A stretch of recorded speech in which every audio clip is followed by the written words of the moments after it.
ఇర్మియా గ్రంథం 26వ అధ్యాయం. యోషియా కుమారుడును యూదారాజునకు యెహోయాకీము ఏలుబడి ఆరంభంలో యెహోవా యొద్ద నుండి వాక్కు ప్రత్యక్షమై ఇలాగు సెలవిచ్చెను. యెహోవా ఆజ్ఞ ఇచ్చినదేమనగా, నీవు యెహోవా మందిరావరణంలో నిలిచి నేను నీకు ఆజ్ఞాపించు మాటలన్నిటినీ యెహోవా మందిరంలో ఆరాధించుటకై వచ్చి యూదా పట్టణస్థులందరికీ ప్రకటింపుము.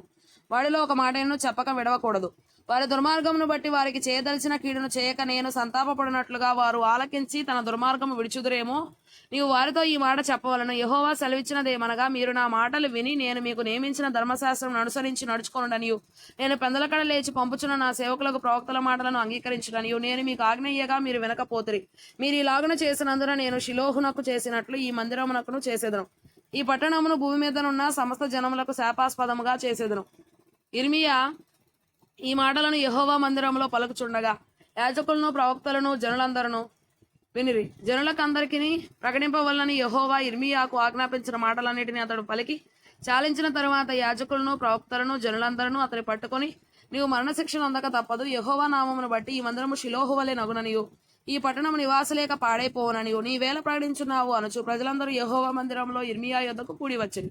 యూదాధిపతులు ఆ సంగతులు విని రాజు నగరులో నుండి యెహోవా మందిరమునకు వచ్చి యెహోవా మందిరపు క్రొత్త గవిని ద్వారమున కూర్చుండగా యాజకులను ప్రవక్తలను అధిపతులతోనూ సమస్త ప్రజలతోనూ ఇలాగనిరి, మీరు చెవులారా వినియున్న ప్రకారము ఈ మనుషుడు ఈ పట్టణమునకు విరోధముగా ప్రవచించుచున్నాడు గనుక ఇతడు మరణమునకు పాత్రుడు. అప్పుడు ఇర్మియా అధిపతులందరితోనూ జనులందరితోనూ ఈ మాట చెప్పాను. ఈ మందిరమునకు విరోధముగాను ఈ పట్టణమునకు విరోధముగాను మీరు వినిన మాటలన్నిటినీ ప్రకటించుటకు యెహోవాయే నన్ను పంపి ఉన్నాడు. కాబట్టి యెహోవా మీకు చేసేదనని తాను చెప్పిన కీడును గూర్చి ఆయన సంతాపపడినట్లు మీరు మీ మార్గములను మీ క్రియలను చక్కపరుచుకొని మీ దేవుడైన యెహోవా మాట వినుడి. ఇదిగో నేను మీ వశంలోనున్నాను. మీ దృష్టికి ఏది మంచిదో ఏది యుక్తమైనదో అదే నాకు చేయుడి.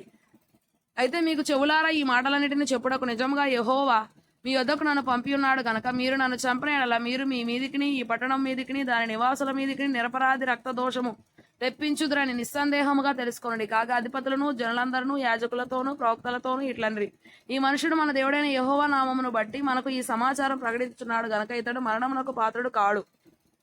మరియు దేశమందలి పెద్దలలో కొందరు లేచి సమాజముగా కూడిన జనులతో ఈ మాటలు పలికిరి. యూదారాజైన హిజ్కియా దినములలో మోరస్తీయుడైన మీకా ప్రవచించుండెను. అతడు యూదా జనులందరితో ఇట్లు ప్రకటించుచూ వచ్చెను, సైన్యములకు అధిపతియగు యెహోవా ఇలాగు సెలవిచ్చుచున్నాడు, చేను దున్నబడినట్లు మిమ్మను బట్టి సియోను దున్నబడును, యెరూషలేము రాళ్ల కుప్పలగును, మందిరమున్న పర్వతం అరణ్యంలోని ఉన్నత స్థలముల వలె అగుడు.